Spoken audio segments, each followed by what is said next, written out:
25 வருஷம் ஆனாலும் குஷி படத்தில் நிறைய பேர் பேசப்படுறது, நிறைய வந்து ரசித்து பார்க்குறது வந்து அந்த இடுப்பு சீன். அது ஐடியா எங்கே வந்தது, யார் கொடுத்தா, அது இன்ஸ்பிரேஷன் என்ன, அது கொஞ்சம் தெளிவாக சொல்லுங்களேன். ஏதோ தோணுதாங்க, அந்த டைமில் தோணுது. தோணுச்சு. அதாவது என்னன்னா, இது வரைக்கும் எத்தனையோ காதல் கதைகள் வந்தாலும் எல்லா படமும் பார்த்தீங்கன்னா, ஒரு எல்லா லவ் சப்ஜெக்ட்டும் பார்த்தீங்கன்னா, ஒரு ஏழை பணக்காரன் அது பிரச்சனையாக இருக்கும், பணம் பிரச்சனையாக இருக்கும் அவங்களுக்கு. இல்லாட்டி குடும்ப பகை இருக்கும், 2 எதிரி குடும்பங்கள் இருக்கும், அதில் உள்ள பிள்ளைங்க 2 லவ் பண்ணிவிடுங்க. அதுக்கப்புறம் பார்த்தீங்கன்னா ரிலீஜியஸ் ப்ராப்ளம் இருக்கும், ஹிந்து முஸ்லீம், ஹிந்து கிறிஸ்டியன் இப்படின்ற பிரச்சனைகள்லாம் இருக்கும். ஸோ இப்படியெல்லாம் காதல் கதைக்கு என்னென்ன பிரச்சனைகள் இருக்குதோ அது எதுவுமே இந்த கதையில் பிரச்சனையாக இருக்கக்கூடாதுன்னு நான் முடிவு பண்ணேன். ஏன்னா அது it is going to be one another film அப்படின்னு ஆயிடக்கூடாது அப்படின்றதுனால ஸ்பெஷலாக இருக்கணும் அப்படின்னு பண்ணோம். அப்போ என்ன பிரச்சனை, 2 பேருக்கும் பிரச்சனை, அவங்க தான் வெளியே வில்லனை வெளியே வைக்க வேண்டாம், உள்ளே வச்சுருக்கேன்னு சொல்லிட்டு அவங்களுக்குள்ளேயே அதை கிரியேட் பண்ணலாம் அப்படின்னு சொல்லிட்டு ஒரு தோணுனது. அப்போ அந்த சண்டை எங்கே ஆரம்பிக்குது அப்படின்னு பார்க்கும்போது, ஒரு இப்போ ஒன்றும் இல்லை, என் இடுப்பை பார்த்தியான்னு கேட்டால் ஆமாம் இப்போ நான் பார்த்தேன், இப்போ என்ன என் கேர்ள் ஃப்ரெண்டோட இடுப்பை நான் பார்க்கக்கூடாது, அதெல்லாம் முடிஞ்சுது, கதை அங்கே முடிஞ்சுது. அதுக்கப்புறம் செகண்டாகவே இருக்காது. பட் ஆனால் அதுக்குள்ளே ஒரு சின்ன த்ரெட்டை க்ரியேட் பண்ணி அப்படியே பிடிச்சி போனால் இப்படி ரைட்டிங்கில் போகிறதான் அது மாதிரி ஒரு அதுக்கு வந்து பார்த்தீங்கன்னா அது ஒரு அந்த டைமில் ஒரு புதுவிதமான ஒரு ரைட்டிங்காக அது இது அமைஞ்சுது. எனக்கு வந்து எரிக் சீகல்னு ஒரு இங்கிலீஷ் நாவல் ரைட்டர் இருக்கார். அவருடைய லவ் ஸ்டோரி, அப்புறம் உமன் மேன் உமன் சைல்டு, அந்த சைல்டு அந்த அவங்க ரைட்டிங் எனக்கு ரொம்ப பிடிக்கும். அந்த ரைட்டிங் ஸ்டைலை தான் நான் இதுக்கு ஃபாலோ பண்ணேன் குஷிக்கு. சார் இங்கே குஷி 2க்கு இப்பயே பூஜைலாம் போட்டாரு. ஸோ அது யாரை வச்சு எடுப்பீங்க? பார்ப்போங்க. அதுக்கு இது குஷி அமைகிறது எல்லாமே இறைவன் அமைச்சு கொடுக்குறதா, அப்படியே தான் அமைஞ்சா பார்த்துக்கலாம். ஏன்னா I am always interested in my acting career. இந்த வேர்ல்ட் லெவல் ஹீரோஸை வந்து அஜித்துக்கு வந்து வாலி வந்து அவரோட வந்து ஒரு சாக்லேட் இமேஜ் இருந்தது. அப்போ கண்டிப்பாக அது ஒரு நெகட்டிவ் கேரக்டர் கொடுத்து அஜித்தால் இவ்வளோ டெலிவரி பண்ணும்போது எல்லாரும் அசத்து வச்சிங்க. அது உங்களோட பின்னாடி நீங்கள் தான் இருந்தீங்க. குஷி வந்து விஜய்க்கு வந்து ஒரு சச்சினுக்கு அப்புறம் வந்து படம் நினைக்கிறேன், அதுக்கு முன்னாடியா ஒரு டேர்னிங் பாயிண்ட் அவரோட கேரியரில். அப்போ தான் அந்த கிராஃப்ட் தூக்கிட்டு இருந்தது. ஆஸ் அன் ஆக்டர் நீங்கள் வந்து பல வெற்றிகளை பார்த்துருக்க தமிழ் தெலுங்கில். ஆனால் ஒரு டைரக்டராக இன்னும் சில நடிகர்களை நீங்கள் உருவாக்கி இருக்கலாமோன்னு எனக்கு ஒரு சின்ன ஒரு ஆதங்கம் இருக்குது. நீங்கள் அந்த ஃபீலிங்கை ஷேர் பண்ணிக்கிறீங்களா? சொல்கிறேன். ஃபர்ஸ்ட் ஆஃப் ஆல் எனக்கு வாய்ப்பு கொடுத்ததான் அஜித் சார், நான் அவருக்கு கொடுக்கல, அவர் தான் எனக்கு வாய்ப்பு கொடுத்தாரு. தட் ஃபர்ஸ்ட் ஆஃப் ஆல் அதுதான் அதோடைய ட்ரூத். ஸோ நமக்கு வாய்ப்பு கொடுத்தவருக்கு நான் நல்ல படம் எடுத்து கொடுத்தேன். அந்த ஒரு என்னுடைய வேலையை நான் சரிவர செய்தேன். நான் என்றைக்குமே நான் நடிகன் ஆகணும் தான் ஆசைப்பட்டேன், ஒரு ஸ்டார் ஹீரோவாகணும் அப்படின்னு தான் என்னோட ஆசை. என்னுடைய ஆசைக்கு பார்த்தீங்கன்னா நியூ அப்போ அப்படி டச் பண்ணிவிட்டு அப்படி திருப்பி வந்துட்டேன். எனக்கு காலங்கள் சரியாக அமைஞ்சு வரலை. ஸோ நான் இயக்குனரானதே என்னை நடிகன் ஆக்குவதற்காகத்தான்.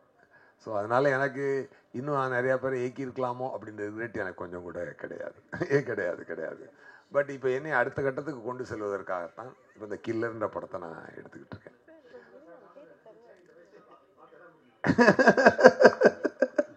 சூப்பர். அதனால் அதுதான் அது. ஸோ எனக்கு அதில் ரிக்ரெட் எதுவும் இல்லை.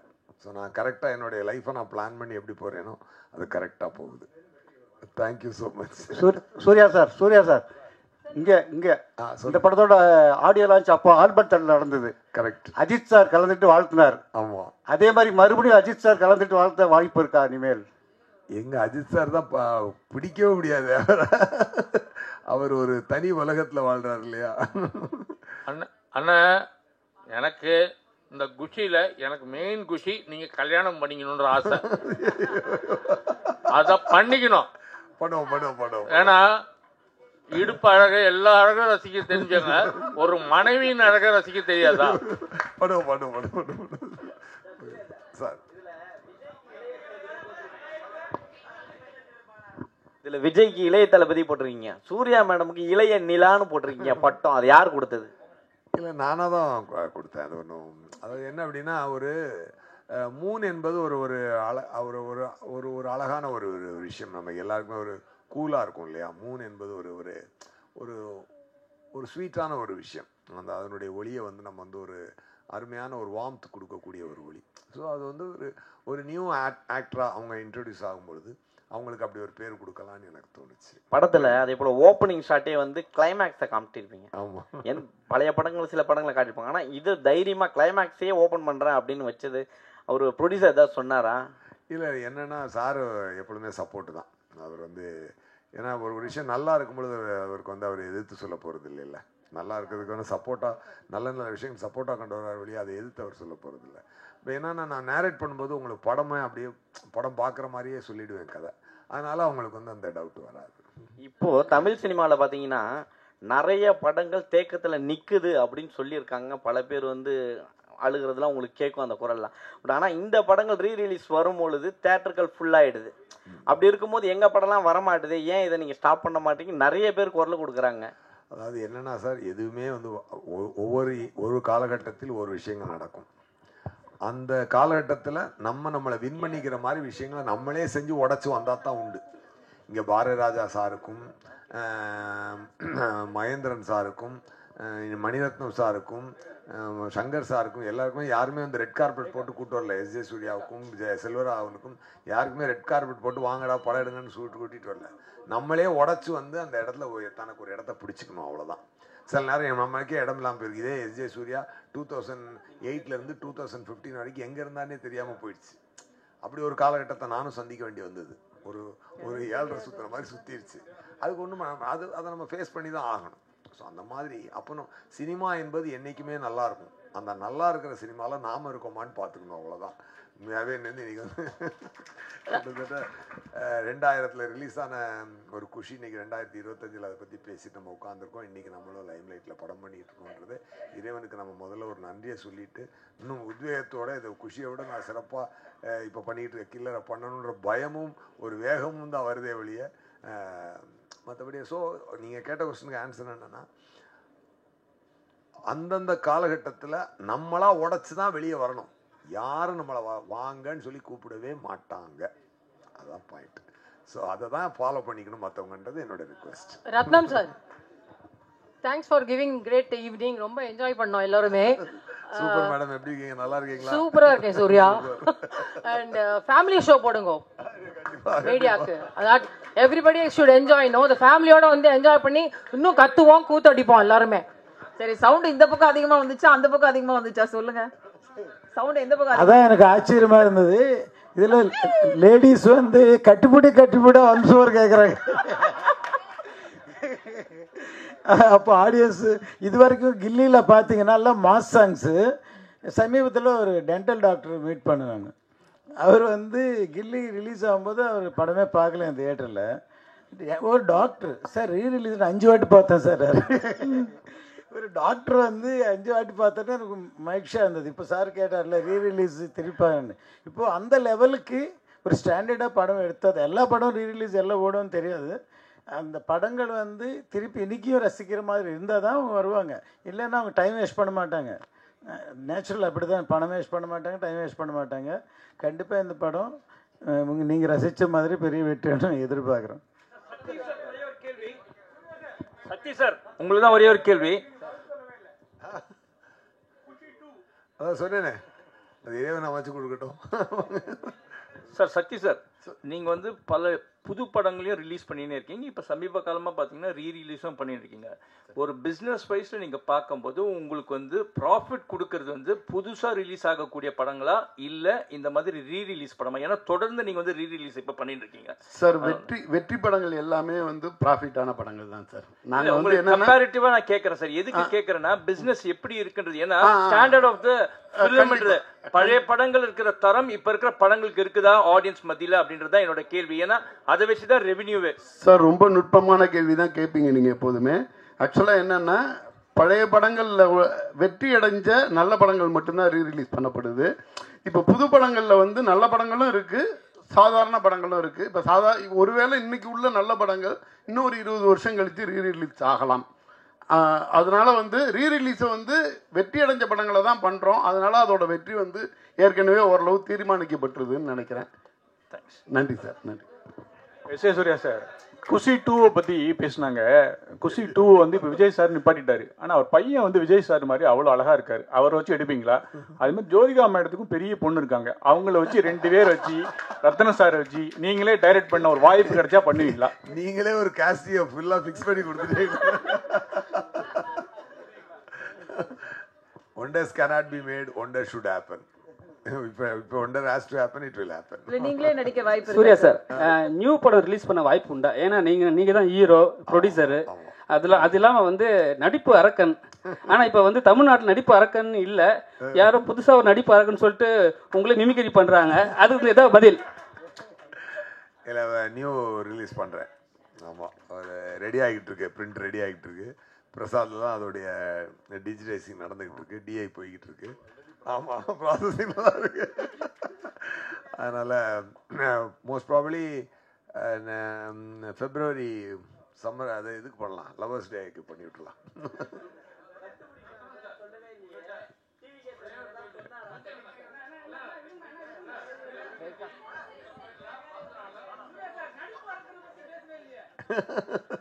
சார் இதுக்கு தான் அப்பப்போ நீங்க பிரஸ் மீட்டுக்கு வரணுங்கிறது. நீங்க வந்திருந்தா கொஞ்சம் क्वेश्चंस கம்மியா இருந்திருக்கும்.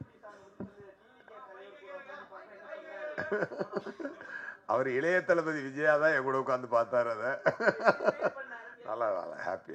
அவர் ரொம்ப ஹாப்பி. அவருக்கு எனக்கு ரொம்ப பிடிக்கும். அவருக்கு ஆக்சுவலாக என்னன்னா தன்னுடைய வேலையை எல்லாரும் கரெக்டாக பார்க்கும்போது அவர் அதை ரொம்ப சந்தோஷமாக இது பண்ணுவார். அந்த எல்லா சீனுமே அவர் என்ஜாய் பண்ணி நடித்தார். அவர் ரொம்ப ஹாப்பியாக பண்ணார். அந்த எக்ஸ்பிரஷன்லாம் அப்படியே நல்லா உள் வாங்கிட்டு பண்ணுவார். ரொம்ப நல்லா இருக்கு சார்.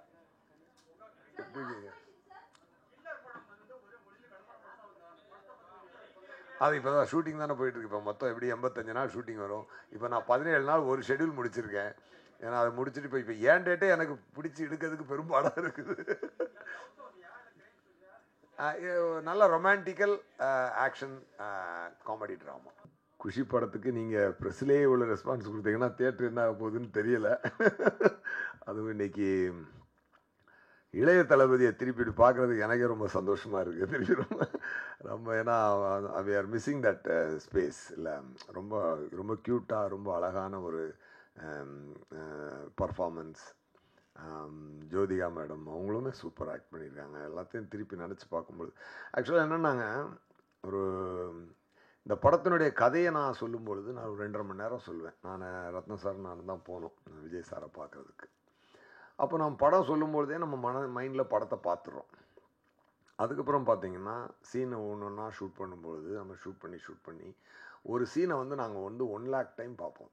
ஏன்னா எடிட்டிங்கில், அது டிஸ்கஷனில், மியூசிக் டைரக்டருக்கு கதை சொல்லும் பொழுது, அசிஸ்டன்ட் டைரக்டருங்களுக்கு கதை சொல்லும் பொழுது, டைரக்டர் அந்த சினிமோட்டோகிராஃபருக்கு கதை சொல்லும்பொழுது, ஃபைட் மாஸ்டருக்கு கதை சொல்லும் பொழுது, எடுத்த சீனை எடிட் பண்ணும்பொழுது, விஜயன் சாரோட உட்காந்து ரஷ் பார்க்கும்போது, ஒவ்வொரு டைம் பார்த்தீங்கன்னா கிட்டத்தட்ட ஒவ்வொரு சீனையும் நாங்கள் மிக்சிங் எல்லாத்துலேயும் பார்த்தோம். ஃபைனல் ட்ரிம்மிங், மிக்சிங், இது வரைக்கும் பார்த்தீங்கன்னா கிட்டத்தட்ட 1 lakh டைம் ஒரு சீனை நாங்கள் கோத்ரூ பண்ணுறோம் அந்த மைண்டில். ஸோ அப்போ பார்த்து இருக்கும்பொழுது படம் ரிலீஸ் ஆகுறதுக்குள்ளே பார்த்தீங்கன்னா அந்த டைரக்டருக்கு இந்த படம் என்னது நல்லா இருக்கா நல்லா இல்லையா அதுவே மறந்துடும். அந்த அளவுக்கு நாங்கள் நம்மாயிடுவோம். ஏன்னா ஒரு 100 தடவை பார்த்த ஒரு சீனால் நம்மாயிடுவோம். அதனால் அதுக்கப்புறம் தியேட்டரில் ஆடியன்ஸோடு போய் ஆடியன்ஸ் ரசிக்கிறதும் கைத்தட்டுறதையும் பார்த்து பரவாயில்ல நம்ம நினச்சது கரெக்டாக இருக்குது அப்படின்னு தான் பார்க்க முடிஞ்ச வழியிற ஒரு ஆடியன்ஸாக நாங்கள் ஒரு மேக்கர் அந்த படத்தை என்ஜாய் பண்ணவே முடியாது ஒரு ஆடியன்ஸ். ஏன்னா ஆடியன்ஸ் ஃப்ரெஷ் மைண்டில் வருவாங்க, அவங்களுக்கு எதுவுமே தெரியாது. ஒரு ஆடியன்ஸாக ஃபஸ்ட்டு என்ஜாய் பண்ணுவாங்க. ஃபஸ்ட் டைம் நான் ஆடியன்ஸாக இந்த சாங்கை பார்த்தேங்க, இந்த படத்தை. ஏன்னா ரியலாக நான் என்ஜாய் பண்ணேன் உண்மையாக. அப்போ ஆடியன்ஸ் எவ்வளோ என்ஜாய் பண்ணியிருப்பாங்கல்ல அப்படின்றது எனக்கு இன்றைக்கி ஃபீல் ஆச்சு உண்மையாகவே. ஏன்னா 20 இயர்ஸ் ஆச்சு இல்லையா. ஸோ அவ்வளோ கேப் விட்டு இந்த படத்தை பார்க்கும்பொழுது அவ்வளோ ஒரு பரவசம் ஒன்று உண்டாகுது மனசுக்கு. அப்போ தான் நான் நினச்சேன், இப்போ இந்த மைண்டில் இன்றைக்கி நான் ஒரு டேக்காக எடுத்துக்கிறேன்னா கில்லரில் இதுலேருந்து கொஞ்சம் கூட குறையாமல், என்டர்டெயின்மெண்ட் குறையாமல் இதே எனர்ஜியோட இதே இருக்கணும், அதை மிஸ் பண்ணிடவே கூடாதுன்னு ஒரு ரிஃப்ரெஷிங் மொமெண்ட்டாக இருந்துச்சு இன்னைக்கு இந்த ஷோ. மேபி இந்த ரிலீஸே எனக்கு அது ஒரு ரிஃப்ரெஷிங் மொமெண்ட்டாக இருக்க போகுது கண்டிப்பாக. அதுவும் இல்லாமல் கட்டிப்புடுறா சாங் என்னங்க இங்கேயே 3 தடவை ஒன்ஸ் மாதிரி கேட்குறீங்க. ஐயோ என்ன அதில் என்னென்னா ஒரு கிளாமர் சாங் தான். ஆனால் அதில் ஏன் அவ்வளோ ஒரு ஈர்ப்பு இருக்குன்னு சொல்லி பார்த்தீங்கன்னா, நாட் ஓன்லி அந்த சாங்கில் அந்த மெலடி ஒரு ஸ்வீட்டான மெலடிங்க. அது ஒரு பழைய பாட்டு உண்டு, செந்தமிழ் தேன் மொழியாள் நிலாவென சிரிக்கும் மலர் கொடியாள் நிலாவென சிரிக்கும் மலர் கொடியா. அந்த பாட்டு தான் தேவா சார்ட்ட சொல்லி இது இப்படி மாத்தலாம் சார் சொல்லி செந்தமிழ் தேன் மொழியாள் கட்டி பூடிடா. ஏன் உங்களுக்கு எத்தனையோ ஒரு கிளாமர் சாங் வந்திருக்கு, ஆனா ஏன் உங்களுக்கு அது ஈர்க்குது அப்படின்னு சொல்லி பார்த்தீங்கன்னா, அது ஒரு அருமையான ஒரு பொயட்டிக் சாங். அது அந்த பொயட்டிக்கான ஒரு சாங்லேருந்து எடுத்த மெலடின்றதுனால அந்த மெலடி வந்து அப்படி உள்ள புகுறுது, ஆடியன்ஸுக்குள்ள அப்படி புகுறுது. அது ஒரு ஒரு ஒரு வார்ம் ஃபீலை ஒன்று கிரியேட் பண்ணுது. அது வைரமுத்து சாரோட லிரிக் ஆகட்டும், மும்தாஜினுடைய இதாகட்டும், அந்த டான்ஸ் மாஸ்டர் தாரா மாஸ்டர் அவங்களோடதாகட்டும், இளைய தளபதி அதில் அப்படி உள்ளே புகுந்தவர் அவர் பண்ண ஒரு எனர்ஜி ஆகட்டும், எல்லாமே சூப்பர். அது வந்து ரொம்ப ஹாப்பியாக இருக்குது. நாட் ஓன்லி தட் சாங், மொட்டு ஒன்று மலர்ந்தது லிரிக்குக்கு டியூன் போட்டார் தேவா சார். இந்த லிரிக் சார் இந்த வழக்கமாக டியூன் போட போவாங்க, போனோடனே தேவா சார்ட்டு வந்து சார் என்ன பண்ணலாம் இன்றைக்கி அப்படின்னு சொல்லி கேட்பார். இந்த இடம் வந்து நம்ம வந்து ஒரு லிரிக்கை கொடுக்குறேன், நீங்கள் டியூனுக்கு லிரிக் இல்லை சார், இந்த இடம் லிரிக்கை தரோம், நீங்கள் அதுக்கு டியூன் போடணும் சார் அப்படின்னு சொல்லி சொன்னேன். என்ன லிரிக் சார்னா வைரமுத்து சார் ஒரு லிரிக் வச்சுருந்தார். மொட்டு ஒன்று மலர்ந்திட மறுக்கும், முட்டும் தென்றல் அதை மெல்ல திறக்கும், இது மலரின் தோல்வியா இல்லை காற்றின் வெற்றியா, கல்லுக்குள்ளே சிற்பம் தூங்கி கிடக்கும், சின்ன ஊழி தட்டி தட்டி எழுப்பும், இது கல்லின் தோல்வியா இல்லை ஒளியின் வெற்றியா அப்படின்னு அவர் சொல்லும்போதே அவர் அப்படி ஒரு பொயட்டிக்கான ஒரு பெண்ணுக்கும் ஆணுக்கும் இருக்கக்கூடிய சண்டை என்பது, அந்த ஊடல் என்பது, ஊடலுக்கு இதை விட சிறந்த வரிகள் போடவே முடியாது. மேகம் என்பது மலை முடிச்சு காட்டு முட்டினால் அவிழ்ந்து கொள்ளும், காதல் என்பது இரு மனம் முடிச்சு கண்கள் முட்டினால் சேர்ந்து கொள்ளும். அந்த மாதிரி ஒரு எக்ஸ்ட்ராடினரி லைன்ஸ் இதெல்லாம் வந்து அதுக்கு வந்து நான் இப்போ தேவா சார்ட்ட கேட்டேன், இந்த பழைய பாட்டுக்கு இல்லையா, மொட்டு சிட்டுக்குருவி அந்த மாதிரி வேணும் சார் அப்படின்னு சொல்லி கேட்டேன். தேவா சார் ரொம்ப அழகாக அந்த டியூனை போட்டு கொடுத்தார். அமைந்தது சார், இந்த படத்திற்கு அனைத்தும் அமைந்தது. இந்த படத்துக்கு விஜய் சார்ட்டு போய் கதை சொல்லும்பொழுது அமைதியாக கேட்டதும், அவர் கேட்டு முடிச்சோடனே அவர் பெரிய ரியாக்டே பண்ணல. ஒருவேளை அவருக்கு பிடிக்கலையே அப்படின்னு நினச்சிட்டேன். ரத்னம் சாரை பார்த்தேன், என்ன சார் ஒரு மாதிரி அமைதியாக இருக்கார், விஜய் சார் உங்களுக்கு பிடிக்கலன்னா நான் வேணா வேற கதை சொல்கிறேன் அப்படின்னு. ஏன் நல்லா இருக்கே இதே பண்ணுவோம் அப்படின்னாரு. ஓ இதுக்கு என்ன ஏங்க நல்லா இருக்குன்றதுக்கு இதான் ரியாக்ஷனா, நமக்கெல்லாம் கொஞ்சம் வைப்பு கொடுக்கணும் சார் அப்படின்னு சொல்லி அப்படி ஒரு பிரமாதம். ஆமாம், அப்படி ஒரு பிரமாதமான ஒரு அனுபவம். ரத்னம் சாருமே வந்து பார்த்தீங்கன்னா ஒரு மிகப்பெரிய ப்ரொடியூசர். அப்புறம் ஒரு டாபிக் வர்றதுக்கு முன்னாடி நான் 2 பேரை பற்றி சொல்லி ஆகணும். ஒன்று மறைந்த அமரர் ஒளிப்பதிவாளர் ஜீவா சார் வந்து இன்றைக்கி இந்த படத்துக்கு இப்படி ஒரு அருமையான விஷுவல்ஸை கொடுத்துருக்காருன்னு சொல்லி சொன்னான். டெஃபினட்டாக அவர் இந்த ஒரு கணத்தில் நான் நினைத்து பார்க்கிறேன். அதுக்கப்புறம் அந்த படத்தில் வந்து நல்ல ஒரு வைபு கொடுத்த விவேக் சார், அவர் இந்த படத்துக்கு பண்ண ஒரு கான்ட்ரிபியூஷன் எல்லாமே வந்து மக்களுக்கு அவ்வளோ ஈஸியாக அதை கொண்டு உள்ளுக்குள்ளே நல்லா அவங்கள சீன் கதையாக போகும்போது நடுவில் அவர் மாதிரியான சீன் வந்து கொடுக்குற ரிலீஃப் வந்து அடுத்து அந்த கதையை ஃபாலோ பண்ணுறதுக்கு அது கொடுத்த ஒரு எனர்ஜி என்பது மிகச்சிறந்த ஒரு எனர்ஜி. எல்லாமே அந்த மாதிரி அது மாதிரி ரத்னம் சார் வந்து ஒரு மிகப்பெரிய ப்ரொடியூசர். இன்றைக்கி வந்து அவர் பார்த்தீங்கன்னா அவர் காசு வந்து அவர் இந்த படத்துக்கு நீங்கள் ஆடியன்ஸாக நீங்கள் எவ்வளோ காசு அவருக்கு கொடுத்தாலும் அது வந்து தகும், அது வந்து பத்தாது. ஏன்னா அவ்வளோ செலவழிச்சிருக்காரு இந்த இண்டஸ்ட்ரிக்கு. அவர் தன்னுடைய பெரும்பான்மையான வாழ்க்கை இந்த இண்டஸ்ட்ரிக்கு அவர் செலவழிச்சிருக்காரு. எத்தனை இயக்குநர்களுக்கு வாழ்க்கை, எத்தனை மியூசிக் டைரக்டருக்கு வாழ்க்கையை கொடுத்துருக்காரு, என்னுடைய வாழ்க்கையை அடுத்த கட்டத்துக்கு எடுத்துகிட்டு போகிறதுக்கு குஷி ரொம்ப முக்கியமான ஒரு காரணமாக இருந்தது. இன்றைக்கி வந்து நான் தெலுங்கில் நடிக்கிறேன் அதெல்லாம் சொல்லி வந்தாலும் இன்றைக்கி நான் போகும்போது நான் தெலுங்கில் எனக்கு ஒரு ரெப்புடேஷன் இருக்கிறதுக்கு ஒரு முக்கியமான காரணமாக இருந்தது அந்த குஷி தெலுங்கில் எடுத்தது. கண்டிப்பாக அதுக்கு வந்து நான் ரத்னம் சாருக்கு என்றைக்குமே நான் நன்றி சொல்லுவேன். டெஃபினட்டாக ஒரு சிறந்த ஒரு கேட்டை ஓப்பன் பண்ணி கொடுத்து என்னுடைய கலை தீனிக்கு வந்து ஒரு அடுத்த கட்டத்திற்கு கொண்டு செல்லக்கூடிய ஒரு படமாக இந்த குஷி அமைந்தது. அதுக்கப்புறம் வந்து நான் என்றைக்குமே வந்து டைரக்டர் ஆகணும்னு இண்டஸ்ட்ரிக்கு வரவே இல்லை. நான் வந்து நடிகனானு வந்ததுனால தான் உங்களுக்கே தெரியும். பட் அதனால தான் அதுக்கப்புறம் நான் டைரக்ஷன் நிப்பாட்டிட்டு ஆக்டிங்கில் நியூ வேறு எப்படி போயிட்டது. பட் இப்போ நான் திரும்பி பார்க்கும் பொழுது இதில் இவ்வளவு அதான் சொல்லேன், ஆடியன்ஸாக நான் இன்றைக்கி ஆடியன்ஸாக இந்த சின்ன ட்ரெய்லரையும் இந்த 2 சாங்கையுமே ரசித்தேன். அப்போ கண்டிப்பாக படம் எவ்வளோ ஒரு எனர்ஜியோடு வந்திருக்குன்னு பார்க்கும்போது இது ஒன்றே ஒன்று என்னென்னா சார் பிளெஸ்ஸிங் தான் சார். இது ஒரு நல்ல அமைந்த பிளெஸ்ஸிங். அன்னைக்கு பத்திரிக்கையாளர்கள் நீங்கள் கொடுத்த அன்பும் அந்த இன்றைக்கி அது அந்த ப்ரெஸ்ஸில் அன்றைக்கி நான் சந்தித்தவங்களாம் இன்றைக்கி அப்படியே பார்க்குற எல்லாரையும் ரொம்ப ரொம்ப சந்தோஷம். இன்றைக்கி புதுசான ஆளுங்களும் வந்திருக்காங்க. ஸோ குஷி மிகப்பெரிய கொண்டாட்டமாக இருக்க போகுது தியேட்டரில். அப்படி இல்லாமல் இன்றைக்கி ஆண்ட்ரூ சார் என் கூட வந்தார், என்னை பார்க்க ஆஃபீஸ்க்கு வந்தார். வந்தவுடனே அப்புறம் ஆண்ட்ரூ சார் வந்து அதில் வந்து இப்போது என்னை வச்சு வதந்தின்னு ஒரு வெப்சீரிஸ் பண்ணார். அது நல்ல ரீச் ஆச்சு ப்ரைமில். அதுக்கப்புறம் கொலைகாரன் டைரக்டர் என்னுடைய அசிஸ்டண்ட் அவர். ஸோ வாலியிலேருந்து என் கூட அசிஸ்டண்ட்டாக ஒர்க் பண்ணார். சரி வந்தார், சார் வாங்க சார் எனக்கு குஷி இதுதான் ஈவெண்ட் தான் போகலாம் அப்படின்னு சொல்லிட்டு. ஏன்னா எனக்கு தெரிஞ்சு ரீரிலீஸுக்கு தான் ஃபஸ்ட்டு ப்ரெஸ் மீட்னு நினைக்கிறேன். இல்லை ஃபஸ்ட்டு ப்ரெஸ் மீட்டு. அதுவே ஒரு நல்ல ஒரு அருமையான ஒரு ஹிஸ்டாரிக்கல் மொமெண்ட்டு தான் இது. டெஃபினட்டாக ஒரு அதுக்கு வச்சுருக்கேன். ஓ சூப்பர் சூப்பர் சூப்பர் சூப்பர். அதுவும் சூப்பர் படம் தான். அதனால சந்தோஷம்.